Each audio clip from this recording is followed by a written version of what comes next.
देश की आर्थिक राजधानी और माया नगरी मुंबई में हर इंसान का अपना एक आशियाना बनाना चाहता है। यहाँ की मिट्टी भी सोने के भाव में बिकती है, इसलिए यहाँ एक एक इंच ज़मीन की कीमत आसमान छूती है। मुंबई की ज़मीन की कीमत को समझते हुए मुंबई में कई सरकारी और समुद्र किनारों की जगहों पर माफियाओं ने अतिक्रमण कर उन्हें बेचना शुरू कर दिया है। ये सिलसिला दशकों से बदस्तूर जारी है। इससे संबंधित शिकायतों पर बीएमसी का अतिक्रमण रोधी दस्ता ऐसी जगहों पर बने अवैध निर्माण को ध्वस्त करने की कार्रवाई अक्सर करता रहता है। कई बार ऐसी कार्रवाइयां महज एक खानापूर्ति भी साबित होती है। छवि धूमिल करने के आरोप में निलंबन। हाल में बीएमसी के वेस्ट वार्ड अधिकारी पृथ्वीराज चौहान ने महानगर पालिका की छवि को धूमिल करने के आरोप में 3 अधिकारियों को निलंबित कर दिया है। ये निलंबन की कार्रवाई 2 दिन पहले हुई है। ऑपरेशन में तीनों अधिकारियों ने बीएमसी की इमेज को मलिन करने वाली बातें कही थी, जिसके बाद तीनों अधिकारियों को कारण बताया नोटिस जारी किया गया है। उसके बाद निलंबन की ये कार्रवाई हुई है। निलंबन कार्रवाई की पुष्टि वार्ड ऑफिसर पृथ्वीराज चौहान ने एनबीटी ऑनलाइन से की है। जिस मामले में यह कार्रवाई हुई है वह मामला मुंबई के वसोवा वेटलैंड से जुड़ा हुआ है। दरअसल एक अलर्ट मुंबई कर नाम की एक एनजीओ यहाँ बनने अवैध निर्माण की शिकायत कर बीएमसी से लगातार कार्रवाई की मांग कर रही थी।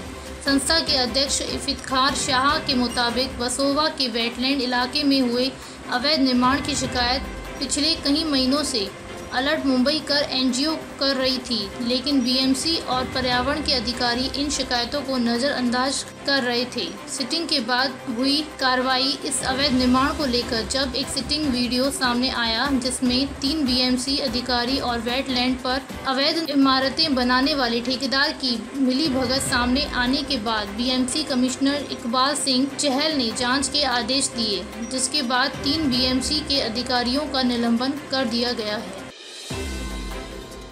बालू अड्डा में एक साथ 2 दर्जन से अधिक मरीजों में कोलेरा की पुष्टि ने स्वास्थ्य विभाग से लेकर शासन प्रशासन तक की नींद हराम कर दी। शनिवार को भी इस मामले पर शासन के साथ स्वास्थ्य विभाग की बैठक जारी है। वैसे कोलेरा कोई नई बीमारी नहीं है, मगर प्रदेश में करीब 15 वर्षों बाद एक साथ इतने मरीज मिलने से स्वास्थ्य निदेशालय व सरकार भी हरकत में आ गई है।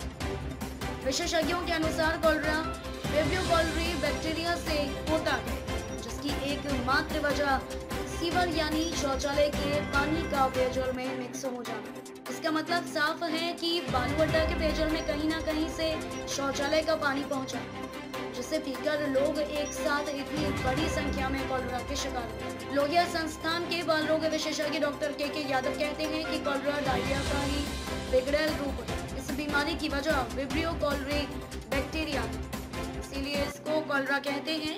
इस बीमारी में मौतें बहुत अधिक होती हैं, मगर करीब 15 वर्षों से एक साथ इतने केस किसी एक स्थान पर जानकारी में नहीं आए। सिर्फ 1-2 केस आते थे। उन्होंने बताया कि कोलेरा बच्चों व बड़ों दोनों को चपेट में लेता है, जबकि डायरिया के मामले बड़ों में कम मिलते हैं। कोलेरा और डायरिया के लक्षण भी एक जैसे होते हैं। डायरिया की वजह shigella, salmonella, vibrio cholerae, E coli या फिर छोटे बच्चों में रोटा वायरस भी हो सकता है। अगर पेयजल का स्रोत अच्छा नहीं है तो पीने वाले पानी में फिल्टर लगाएं या फिर उस पानी को उबाल कर पिएं। साफ सफाई रखें। छोटे बच्चे को रोटा वायरस की वैक्सीन जरूर लगवाएं। 6 माह तक के बच्चे को मां का ही दूध पिलाएं। राष्ट्रीय बाल अधिकार संरक्षण आयोग यानी एनसीपीसीआर ने पूर्व कांग्रेस अध्यक्ष राहुल गांधी के फेसबुक और इंस्टाग्राम अकाउंट पर कार्रवाई की मांग की।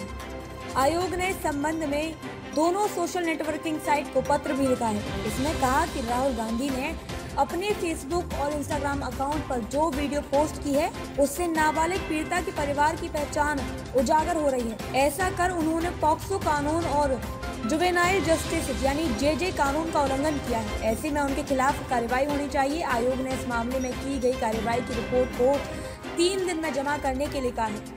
उल्लेखनीय है कि एनसीपीसीआर ने इससे पहले 4 अगस्त को ट्विटर को पत्र लिखकर राहुल गांधी के ट्विटर अकाउंट के खिलाफ कार्रवाई की मांग की थी, जिसके बाद उनके ट्विटर अकाउंट को लॉक कर दिया गया था। वहीं प्रियंका गांधी वाड्रा ने इस मुद्दे पर राहुल के बयानों का समर्थन करते हुए ट्वीट किया। सबसे गंभीर बात यह है कि ये कंपनी अपने व्यापार के लिए इस देश की राजनीतिक प्रक्रिया में दखल दे रही है। भारत के करोड़ों लोगों की आवाज दबाने में सरकार की मदद कर रही है।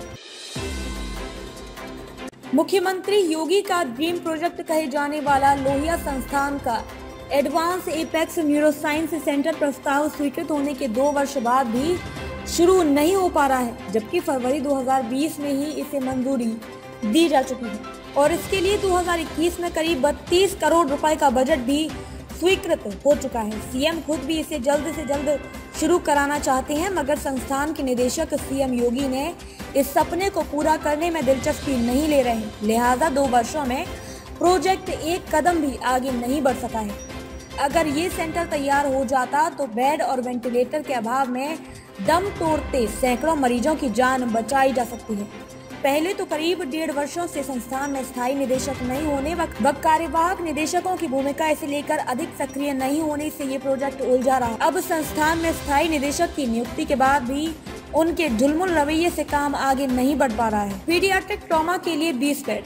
इस सेंटर को न्यूरो सर्जरी व न्यूरोलॉजी के रेफरल सेंटर के तौर पर विकसित किया जाना है। यहाँ कुल 240 बेड की सुविधा होगी।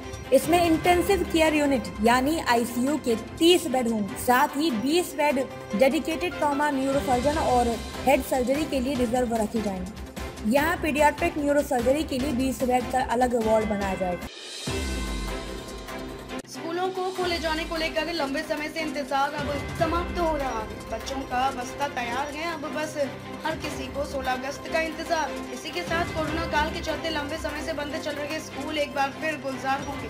हालांकि स्कूल खोलने पर सरकार द्वारा जारी कोरोना गाइडलाइंस का पालन कराया जाना चुनौती से कम ना होगा। अनएडेड प्राइवेट स्कूल एसोसिएशन के प्रदेश अध्यक्ष अनिल अग्रवाल का कहना है कि एसोसिएशन से संबंधित सभी स्कूलों में कोविड-19 को लेकर जारी एसओपी का अनिवार्य रूप से पालन कराया जाएगा। सभी स्कूलों में सुबह 10 बजे से 1 बजे तक क्लास लगेगी। सभी स्कूलों ने तैयारियां पूरी कर लिए जाने की पुष्टि की। अनिल अग्रवाल का कहना है कि कोरोना संक्रमण को देखते हुए कक्षाओं में शारीरिक दूरी के मानक का पालन कराया जाएगा। अगर किसी क्लास में 40 विद्यार्थी हैं तो उसे 20-20 के 2 सेक्शन में बांटा जाएगा। दोनों सेक्शन के छात्रों को अलग अलग कमरे में बैठाया जाएगा। यानी अगर किसी क्लास में 4 सेक्शन हैं तो उस क्लास में 8 सेक्शन बनाए जाएंगे, जिससे एक क्लास में 20 बच्चे ही बैठे। उन्होंने बताया कि अगर फिर भी छात्र संख्या अधिक रहती है तो उन बच्चों की ऑनलाइन क्लास भी संचालित कराई जा सकती है।